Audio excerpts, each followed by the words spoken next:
Bonjour à tous, je suis ravi de vous retrouver sur ma chaîne pour cette nouvelle vidéo dans laquelle j'aimerais vous partager les 4 secrets du bonheur. Alors, cette vidéo n'est pas anodine, elle ne sort pas de nulle part.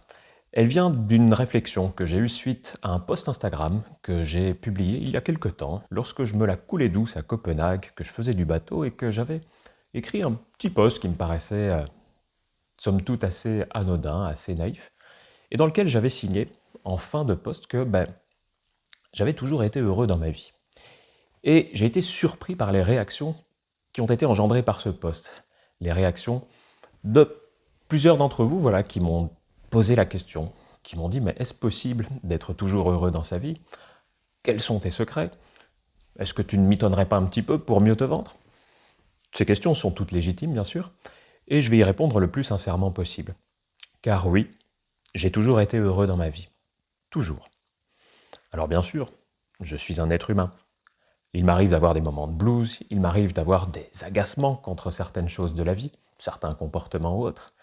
Mais ces moments un petit peu plus sombres, on va dire un peu plus ternes, ne durent en moyenne qu'une vingtaine de minutes. Et il m'est très facile de passer à autre chose. Pourquoi? Parce que très tôt, on m'a donné les bonnes impulsions. Très tôt, on m'a transmis justement ces 4 secrets du bonheur que je vais partager avec vous aujourd'hui. Le tout premier de ces secrets du bonheur est sans doute celui qui va vous paraître le plus surprenant, mais il est extrêmement important. Ne cherchez pas le bonheur. Voilà le premier secret du bonheur, c'est de ne pas le chercher.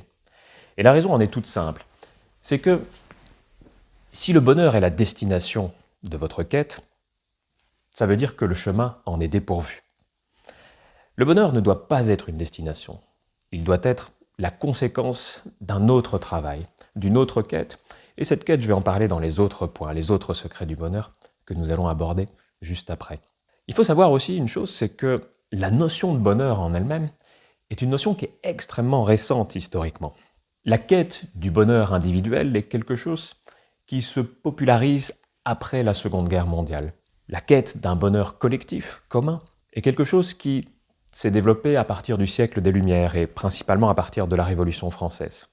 Pour venir d'une certaine manière faire contre-pied à l'idéologie chrétienne qui voulait que le bonheur soit quelque chose de mauvais, quelque chose de l'ordre du péché, puisque, selon les textes bibliques, eh bien, le vrai bonheur ne peut être atteint qu'après la mort, une fois que nous sommes dans l'au-delà, au paradis. D'ailleurs, peut-être que vous avez déjà entendu ça autour de vous, dans votre famille ou autre, mais moi, personnellement, j'ai eu une grand-mère qui répétait souvent qu'on ne peut pas être heureux sur Terre, qu'on ne peut être heureux qu'au paradis.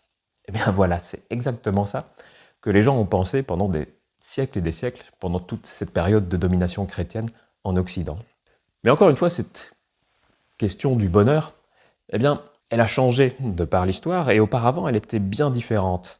Et cette conception antique, pré-chrétienne du bonheur, c'est celle que je partage aujourd'hui, c'est celle-là que je vais développer avec vous. La conception classique, antique du bonheur, eh bien, c'est que le bonheur est une conséquence de la sagesse. Donc encore une fois, on revient à cette idée que le bonheur ne doit pas être une destination, il ne doit pas être quelque chose que l'on va obtenir, que l'on va chercher, que l'on va construire, mais quelque chose qui va venir border le chemin d'une certaine manière. Voilà, la voie de la sagesse, si on l'emprunte, eh bien, vous apportera forcément du bonheur, nécessairement du bonheur, parce que c'est quelque chose qui est à côté. Dans le post Instagram que j'avais publié, je disais que le bonheur, d'une certaine manière, était les fruits que l'on pouvait cueillir sur les arbres qui bordent le chemin qui mène vers la sagesse, et plus exactement vers l'harmonie, et ce sera le point d'après qu'on va voir ensemble. Gardez bien cette idée en tête, c'est vraiment le tout premier secret d'une vie heureuse, c'est de ne pas chercher le bonheur. Voilà, mais que le bonheur soit la conséquence de quelque chose de plus grand, de quelque chose de plus important. Et cette chose, c'est le deuxième secret du bonheur. Soyez toujours en quête d'harmonie. S'il devait y avoir une seule notion que vous devriez retenir, que ce soit en philosophie ou en psychologie, c'est celle-ci, l'harmonie. L'harmonie régit tout dans notre psyché. Il régit tout dans notre esprit, dans notre inconscient, quel que soit le mot qu'on utilise, peu importe. Mais l'harmonie est partout. tous les problèmes que l'on peut rencontrer dans sa vie, toutes les névroses, toutes les dépressions, tous les questionnements, les doutes, les stagnations, etc., toutes ces choses-là ne viennent que d'un manque d'harmonie, c'est-à-dire qu'un déséquilibre peut se mettre en place à un moment donné ou à un autre. L'harmonie, c'est quelque chose que les anciens philosophes avaient parfaitement compris. Et on retrouve cette notion dans tous les textes de l'Antiquité. Les pythagoriciens se sont fait connaître notamment grâce à cette quête de l'harmonie, parce que c'est quelque chose qui était fondamental chez eux. Et Pythagore explique très souvent dans ses enseignements que la quête de la juste mesure est quelque chose de prépondérant, car la juste mesure excelle en toute chose, pour reprendre sa citation dans les vers dorés. Cherchez cette juste mesure, cherchez cet équilibre, et arrêtez une bonne fois pour toutes avec toutes les quêtes d'absolu qu'on a pu vous vendre jusque-là. Voilà, débarrassez-vous de ces idéologies de gourou 2.0 du net, des idéologies, des doctrines des grandes religions du livre, etc., qui vous induisent à chercher quelque chose qui est extrême, quelque chose qui est absolu. Parce que tout absolu est mauvais. Tout absolu crée du déséquilibre. La raison en est psychologique, la raison en est logique. C'est que si vous allez vers un extrême, quel qu'il soit, eh bien, vous refoulez une partie de vous, la partie qui ne correspond pas justement à cet absolu recherché. Et donc, cette partie refoulée, eh bien, qu'est-ce qui va se passer? Je parle en métaphore, bien sûr, mais elle va accumuler une certaine forme de frustration, des énergies négatives qui vont la faire gonfler, gonfler, gonfler, jusqu'à ce que l'inconscient ne puisse plus la retenir. Et là, à ce moment-là, elle va percer les parois du conscient, elle va se déverser en lui, et elle va vous obliger à faire des choses que vous ne voulez pas. C'est ce qu'on appelle communément des névroses en psychologie. Ce retour du refoulé, il est très bien connu par les psychologues, et c'est l'un des principaux dangers psychologiques. Danger pour soi, mais danger pour les autres aussi, et l'histoire l'a parfaitement montré. Regardez bien, les courants, les doctrines qui ont le plus avancé la notion d'amour universel ont été les plus violentes à travers l'histoire, les plus intolérantes, les plus destructrices. Celles qui ne cherchaient que le bien, eh bien, au final, ont produit du mal, de la destruction, du chaos. Et pour donner un autre exemple qui est très parlant, c'est celui des prêtres. Voilà. Si vous cherchez l'abstinence absolue, la pureté morale et physique, corporelle, eh bien, vous avez bien plus de chances de produire tout l'inverse, avec ce retour du refoulé, et c'est ce qui va donner la pédophilie des prêtres que l'on connaît très bien, malheureusement. Donc, arrêtez avec la quête de l'amour universel, arrêtez avec la quête du bien absolu, arrêtez avec la quête de la pureté morale parfaite, etc., etc., parce que tous ces extrêmes conduisent nécessairement aux extrêmes opposés. Ce qu'il faut, c'est chercher la juste mesure, l'équilibre, et donc apprendre à connaître parfaitement toutes les parties de soi, les parties les plus douces comme les plus sauvages, les plus sombres comme les plus lumineuses, etc. Les connaître et être en bon terme avec, pour pouvoir leur trouver une juste place, un juste terrain d'expression. Ça peut paraître un petit peu abstrait, un petit peu difficile, expliquer là comme ça, et je reviendrai dessus sur d'autres vidéos, parce que c'est une notion qui est très chère à mon cœur et une notion qui est vraiment centrale dans ma pratique de l'hypnose et de la psychologie en général. Il y aura plein d'autres vidéos sur le sujet où je vous donnerai vraiment toutes les clés justement pour faire ce travail, pour permettre de réintégrer toutes les parties de vous, d'être en harmonie avec toutes les parties de vous. Car être en harmonie avec soi, c'est le seul moyen véritable d'être en harmonie avec les autres et avec l'univers qui nous accueille en son sein. Le troisième secret du bonheur, et c'est quelque chose qui est très important là aussi, c'est de participer à quelque chose de plus grand que soi. C'est d'avoir un projet de vie, un projet immense, un projet que vous ne parviendrez pas à accomplir en une seule vie, quelque chose qui devra être poursuivi après votre mort par d'autres personnes. Ça peut paraître un petit peu fou, dit là comme ça, mais vous allez très bien comprendre le processus. Car c'est quelque chose que nous connaissons parfaitement en hypnose, en tant qu'hypnothérapeute, c'est que l'inconscient a besoin d'objectifs. Il a besoin d'une direction à prendre, d'un point sur l'horizon, pour pouvoir concentrer toutes ses énergies dans un sens et pouvoir vous permettre d'avancer dans cette direction sur ce chemin de la vie. Si vous n'avez pas cet objectif, eh bien qu'est-ce qui se passe? Toutes les énergies de l'inconscient vont être dispersées dans tous les sens et celui-ci va s'épuiser. C'est cette sensation de stagnation qu'on peut avoir, cette sensation d'enlisement dans sa vie, de ne plus savoir où on en est, d'avoir l'impression d'être perdu. Et je vais vous donner un exemple concret de ce genre de situation, c'est la fameuse crise de la quarantaine. On entend souvent parler de cette crise de la quarantaine ou crise du milieu de vie, etc. Eh bien, je vais vous révéler un scoop, c'est que ça n'a rien à voir avec l'âge. Absolument rien. C'est uniquement une question d'objectif atteint. Vous avez un certain nombre de personnes qui ont pour objectif de vie des choses qui sont assez classiques d'une certaine manière. Avoir une maison, avoir une belle voiture, avoir un conjoint, une conjointe, des enfants, et peut-être autre chose encore, un chien, un barbecue, ou je ne sais quoi. Eh bien, lorsque tous ces objectifs sont atteints, ce qui arrive généralement autour de la quarantaine, eh bien l'inconscient n'a plus d'objectif.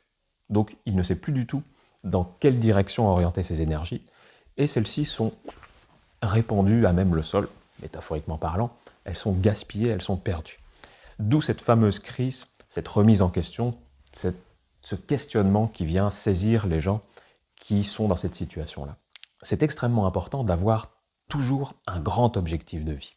Quelque chose qui vous dépasse, quelque chose qui est plus grand que vous, qui est plus grand que votre simple vie, et qui va pouvoir, voilà, se perpétuer dans le temps derrière vous. Alors, cet objectif, il peut être complètement utopique. Qu'il soit réalisable ou qu'il ne le soit pas, ce n'est pas important. Ce qui compte, c'est que ça donne une direction à votre inconscient. Moi-même, j'ai un grand projet depuis que je suis très très jeune, qui est complètement fou. Et si je vous en parlais là tout de suite, vous me diriez, mais as-tu perdu la tête? Jamais tu ne parviendras à accomplir toutes ces choses dans ta vie. Et je le sais très bien. Mais ce qui compte, encore une fois, ce n'est pas que ça s'accomplisse dans ma vie, c'est que chaque jour de ma vie, j'avance un petit peu plus dans la direction de cet objectif. Et à chaque fois que j'avance dans cette direction, eh bien, je me sens davantage en harmonie avec mes convictions, avec mes objectifs, avec mes rêves, mes désirs, avec moi-même.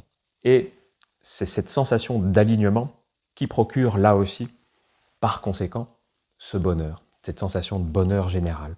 Donc voilà, trouvez un sens à votre vie, une direction, un objectif qui soit plus grand que vous. Et enfin, le quatrième secret du bonheur, c'est soyez philosophe. Je sais que beaucoup d'entre vous ont été dégoûtés de la philosophie à cause du lycée, à cause du bac de philo et de toutes ces branlettes intellectuelles qu'on vous a imposées.